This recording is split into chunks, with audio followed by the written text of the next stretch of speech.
We covered the works of Abraham Merritt in episodes 242 and 454. Today we will cover his 1932 Burn Witch Burn, another entry on Karl Edward Wagner's list of 39 best horror novels. And no, the movie of the same name is not based on this book but on Fritz Leiber's Conjure Wife. The narrator, writing under the alias of Lowell, says how he met Ricori, a local mob boss, one night to look over one of his men who fell unconscious due to sudden inexplicable terror. As they put the man in bed, they see his body contorting with maniacal demonic glee even though his heart stopped working half an hour ago. Lowell finds out about several similar cases of abnormal deaths, and all are connected with the enigmatic Madame Mandelip and her strange doll shop.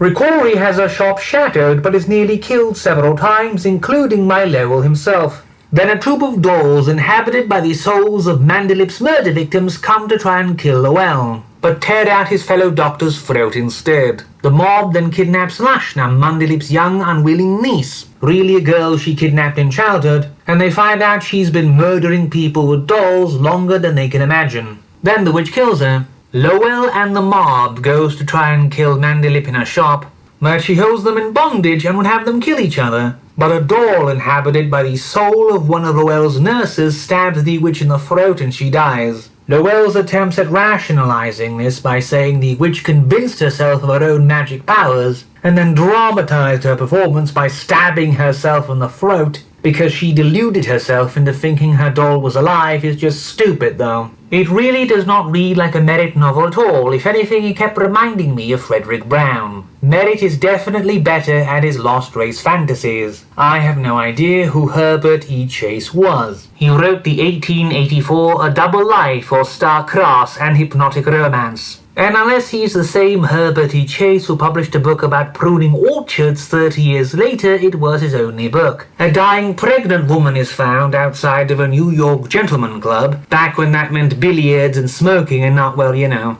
She dies without revealing her identity, and the boy named Starr Cross is adopted by Dr. Hendon. As he grows up, Starr shows he has great mesmeric powers, but he's also merciless and emotionless, at one point immobilizing two dogs and tying them together to randomly transfuse their blood for several months. Starr's real father, John Barlow, is a master mesmerist, living in a mansion full of strange devices meant to give him power over the elements, who recovers Starr and orchestrates one of his servants to go kill Hendon, to acquire a secret of a weapon of mass destruction left behind by his dead wife, the girl he groomed since childhood, and then kept her in a permanent trance so she never got to live or think or be a person. But Barlow's attempts to conquer life and revive a dead murderer lead to his own death. Starr then enslaves all the servants in Barlow's household, never allowing them to not be in a trance, permanently existing as mindless automatons, while animating the corpse of the dead murderer to try and bring his father back to life. But at the same time, Starr suddenly starts disappearing from his house for weeks on end,